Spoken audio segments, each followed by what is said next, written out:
Live from downtown Detroit, home of WDIV and Click on Detroit, Local 4 News at 6 starts now. We're entering a new phase. We're not saying the pandemic is over, but we are conveying that this is a relatively safer time compared to what the last few months have looked like. Michigan's top doctor says it's time to shift how the state handles COVID. Michigan's chief medical executive says we should prepare for the virus to continue to come in waves. Right now, things appear to be trending in the right direction, and the state is making changes. Today, Michigan reported a 3-day total of 1,860 cases and 26 deaths over the last 3 days. So that breaks down to an average of 620 cases per day, which is the lowest number we've seen going all the way back to early August of last year. Michigan is dropping the mask mandate for most state employees starting Thursday. Today, the mask mandate ended for schools in Oakland and Washtenaw counties, but the Detroit Public Schools Community District says it's going to hold off until mid-March before considering doing the same thing. Now, with all these changes, our Grant Herms got to talk one-on-one with the state's top doctor. Grant. Hey, good evening. Dr. Natasha Bagdasarian says the pandemic isn't over yet, even though we are moving from a response to a recovery phase. That's how the state is talking about it. She says we should be ready, though, even with Omicron behind us, to expect COVID to come in cycles as we move forward. The state's top doc giving a better look at the next step in the fight against COVID as the Omicron surge comes to an end. I really want to convey this idea of it's not a straight line to the finish. We're not saying the pandemic is over, but we are conveying that this is a relatively safer time compared to what the last few months have looked like. Dr. Natasha Bagdasarian saying the change is being driven by lower case numbers, lower hospitalizations, and more ways to treat and prevent the spread of the virus, like monoclonal antibodies. Although she stresses vaccination is still the best way to protect yourself against the virus. So if you start out from a place where you are vaccinated, and you are effectively using other tools, then you have your best chance at protecting yourself from severe outcomes and death. So it's not an either or.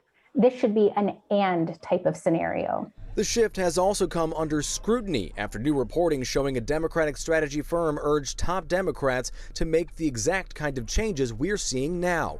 When asked, Bagdasarian says she doesn't mix politics and public health. My background is as an infectious disease physician and as an infectious disease epidemiologist. And so none of the advice or recommendations that I'm giving to the people of Michigan or that I'm advising to my colleagues at the state are based on anything other than disease transmission and how these outbreaks work. Now, one other thing that Dr. Bagdasarian says will be crucial as we move through this next phase is available testing. There are 500 million tests from the federal government that still haven't been given out. She said we need to get those into the hands of people so they can track if they have symptoms so we can catch the next surge as soon as we can. Back to you. Grant, there are still those places not lifting mask orders or maybe lagging behind vaccine rates. Detroit schools among those. So what'd she say about people who live in those areas? She said it's really important to keep track of the spread and the vaccination rate in your community, the hospitalizations in your community, to make sure that you can plan ahead and make the safest choices for you or to mitigate your risk as much as possible, even as we do see those lower numbers across the state. Devin? Yeah. All right, Grant. Okay, now to the war in Ukraine as fighting continues around key cities in the country. Yep, Reuters reporting that General Motors is suspending business in Russia until further notice. Ukrainian and Russian officials sat down today for talks on the Belarus border. Ukraine asking for a ceasefire after these 5 days of violence, but the talks ended with no major breakthroughs reported. The International Criminal Court is going to open an investigation into possible war crimes and crimes against humanity in Ukraine. The UN says 102 civilians have been killed since Thursday. Now, this comes as we watch everyday Ukrainians coming together to support their country and their army, and who many thought would not stand a chance at all against Russian aggression. Jason Colthorpe spoke to a college student in Lviv who is one of many doing what they can. I'm proud of all Ukrainians, really, because we are very brave. Olha Droniak may be just 18 years old, but as a college student in Western Ukraine, she is keenly aware of everything happening throughout her country. She is proud of people cooking for their neighbors, forming assembly lines to make Molotov cocktails, or Bandera cocktails, as they call them. But she also knows of the war stories. Once a day, I hear sounds of siren, which mean that there is a threat, and we all must go to shelter. In the capital of Ukraine, in Kyiv, people spend the whole day or night in basement. Even childs are born there. So it is really horrible. Here in Metro Detroit, we've seen Ukrainians rallying for support of Ukraine here and also across the street here in Warren at St. Josephat. Well, in Ukraine, those who aren't involved in the war effort are doing their part. And for people like Olha at the university, it means raising money for the war effort. We are proactive, and a lot of us collect money, collect some help for our army, for refugees. Olha, what's your biggest fear right now? Oh. And that sigh signals the fear all Ukrainians currently have. I'm really afraid of that Russia will win, and also about nuclear troops. So I hope that President of Russia won't do that. Yeah, I think she and the rest of the world have that same hope that nuclear weapons aren't brought into this. At Ola's University there, by the way, no classes right now, obviously, but they're teaching real-life applications. For example, psychology students are counseling others to help them deal with the situation. Ola's in political science, so she's offering to translate and do interviews and ferret out misinformation by Russian media.